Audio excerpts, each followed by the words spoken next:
የፋሲካው በግ ኢየሱስ ነው። በጉሱ ነው። ዮሐንስ መጥምቅ ከሩቅ አየው፣ ወደሱም ሲመጣ ተመለከተው። ከኔ በፊት የነበረው ነው አለ። እኔ 6 ወር በመወለድ ብቀርመው እሱ ግን ቀድሞ ያለ አምላክ ነው። እኔ ጫማውን ማሰሪያ እንኳን ልነካ አይገባኝም አለ።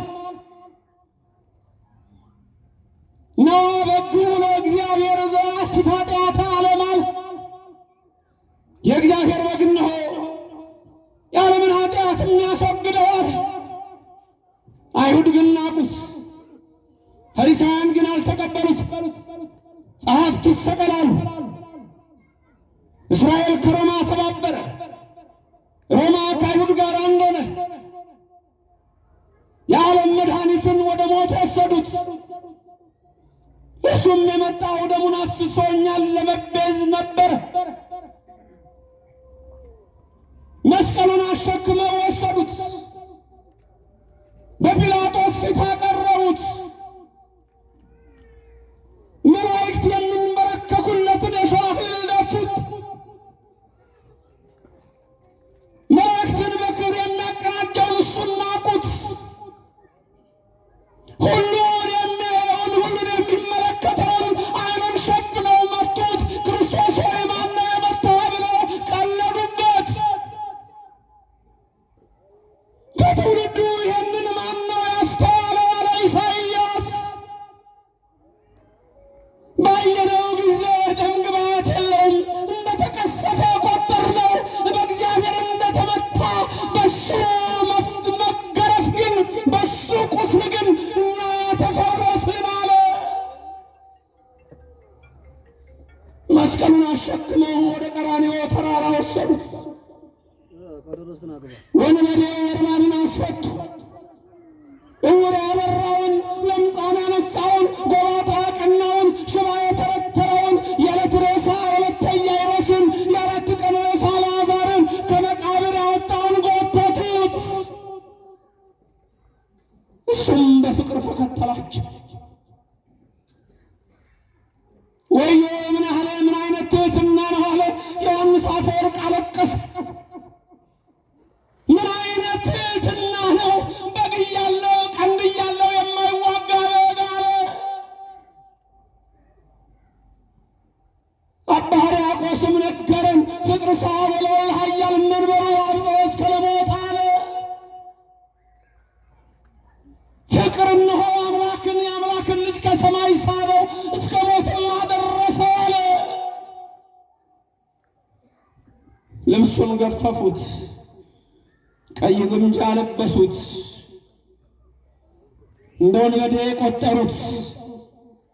ወደ ቀራንዮ አደባባይ የወሰዱት። እናቱ ድንግል ማርያም አለቀሰች። የራሱ ደቀ መዛሙርት ተበተኑ። ሰውየውን አናውቀውም አሉ። 2 ዓሣ 5 እንጀራ አበርክቶ የበላቸውን ኢየሱስ አናውቀውም አሉነ ጴጥሮስ። ካዱት። ሁሉም እንደዛ አሉ፣ አናውቀውም አሉ። ሌሊቱን ሙሉ ደበደቡት። 6666 ጊዜ ገረፉት። ሰውነቱ በደም ተነካ፣ አጥንቱ ተቆጠረ። ልበ አምላክ ዳዊት የተናገረው ትንቢት ተፈጸመ። አጥንቶቼ ተቆጠሩ፣ ውሾች ከበቡኝ፣ ለጥሜ እንኳን ሐሞትና ከርቤ ሰጡኝ አለ። ዓርብ 6 ሰዓት ላይ ሰቀሉት። በሁለት ወንበዴዎች መካከል ሰቀሉት። የሾህ አክሊል ደፉበት። ነፍሱ የወጣችው 9 ሰዓት ገብርኤል መልአክ ሰይፉን መዘዘ። ላጥፋቸው አለ። በመስቀሉ ላይ ያለው ትሑት ንጉሥ ተዋለ። ያንተ ትዕግሥት አያልቅም ብሎ ሰይፉን ወረወረው። ሚካኤል ዝም አለ። ዑራኤል በብርሃን ጽዋ ደሙን ይቀዳ ጀመር። እመቤታችን ከዮሐንስ ጋር ብቻ ታለቅሳለች። ዝናብን የሚሰጥ ውቅያኖስን የፈጠረው የኃያል አምላክ ተጠማሁ አለ። ሐሞትና ከርቤ ሰጡት፣ እንትፍ አለው፣ አልጠጣሁም። የብርሃን ልብሱን ገፈፉት። ያን የአምላክ እርቃን አይታይም አለች። ፀሐይ ጨለመች፣ ጨረቃ ደም መሰለች፣ ከዋክብትም ረገፉ። 9 ሰዓት ላይ ነፍሴን ተቀበል ብሎ ነፍሱን ሰጠ። በዋዜማው ማታ በሐሙስ ምሴት ማታ ህብስቱን አንስቶ ባርኮ እንኩ ብሎ ይሄ ለእናንተ የሚፈተተው ሥጋዬ ነው አላቸው። ጽዋውን አንስቶም ባረከ። ሁላችሁ ከዚህ ጠጡ፣ ለአዲስ ኪዳን የሚፈሰው ደሜ ይሄ ነው አላቸው። በቀራንዮ አደባባይ የሰጠን እሱን ነበር። ሥጋዬን የበላ ደሜን የጠጣ የዘላለም ሕይወት አለ። ቀዩ ፈት ኢያሪኮ ስትቀልጥ በሞት ስትወሰድ ዘማ የተባለችው ኃጢአተኛ የተባለችው ረሃብ ዘማ በቀዩ ፈት ልዳለች።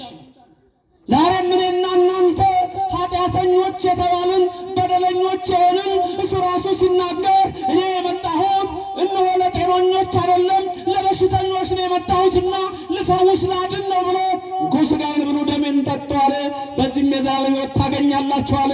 በቀራንዮ አደባባይ ሰጠን። እሱን ስንቀበል ሥጋውን ደሙን ስንቀበል ያኔ ነው የእኔና የእናንተ ድኅነት። ቀዩ ፈትል ምስጢሩ ይሄ ነው። ክብርና ምስጋና ለዘላለም ለስሙ ይድረሰው።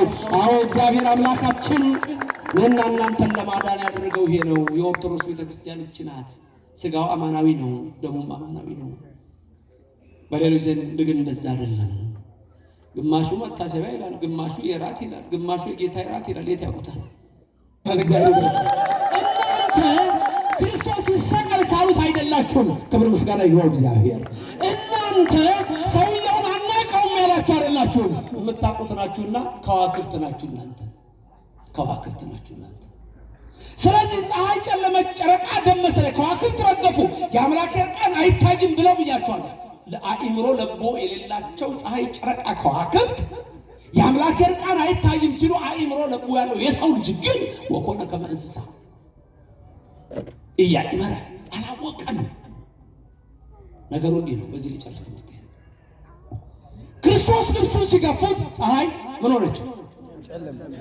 ጨረቃ ደም መሰለ፣ ከዋክብት ረገፉ። ፀሐይ ካህናት ናቸው፣ ቀሳውስት። ጨረቃ ዲያቆናት ናቸው። እናንተ ምን ልትሆኑ? ከዋክብት። ፀሐይ ምን ሆነች? ጨለመች። ጨረቃ ምን ሆነች? ደም መሰለ። ከዋክብት ምን ሆኑ? ረገፉ ማለት ሰገዱ ማለት ነው። እናንተ ድፍት የምትሉት የከዋክብት ምሳሌ ናችሁ። የምትሰግዱለት የምትሰግዱት ለኢየሱስ ነው። የምትሰግዱት ለአምላክ ነው። የተዋህዶ እምነት የተመሰረተው ኢየሱስን በማምለክ ላይ ነው። ክብርና ምስጋና ለእግዚአብሔር ይድረሰው። ኦርቶዶክስ